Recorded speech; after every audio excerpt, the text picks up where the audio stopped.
commercial insurance aspect, I have seen hundreds and hundreds and hundreds of these. As I said earlier, the social engineering, that sort of spoof was the #2 loss I see on a policy. This is #1 by a mile, and it happens constantly. This happened to the business that I work for. We're almost a $3 billion business. We have a security team alone of some 20-some people managing our servers. We're forcing every employee to go through training constantly. It will shut your whole system down if you don't go through the PowerPoints that they put in front of you at the time. And still, somebody got an email from a very familiar person. They clicked on the link to see what the monkey was clapping in his hands, and there goes everything. It locked up everything in one of our offices, shut them down. We have all of our servers on site, backups, off the network, of course. We're able to back everything up in that same day, which was great. But I have so many examples over and over and over of companies that you wouldn't think. Design build contractor. I had a design build contractor this happened to. It destroyed everything. They lost all of their bids. It took down their backups. I don't know how that happened. I'm not technical enough to understand that, but it took down all their backups. They lost all the bids they had been putting out. This was over $100 million a year design build firm of just the design fees alone. Massive firm. This was a multi-million-dollar loss for them. I had a distributor.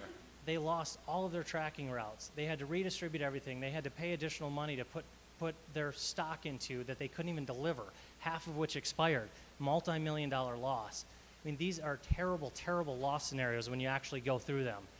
So if you look up ransomware, you can find what had happened to Atlanta and Maryland and so on and so on. This happens all the time, and it's just terrible when it actually happens to somebody. If it happens in the healthcare space, you have to prove beyond a reasonable doubt that you haven't lost medical data, that the ransomware wasn't capable of actually pulling data. If it was, then you have to follow HIPAA laws and regulations. You have to notify everybody.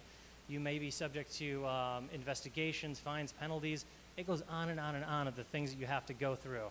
So of all things that have happened to you, train your employees. You do not want a ransomware event.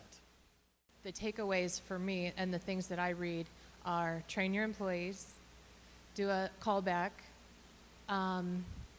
keep your backups and updated and current, make sure that you're downloading your system upgrades and software.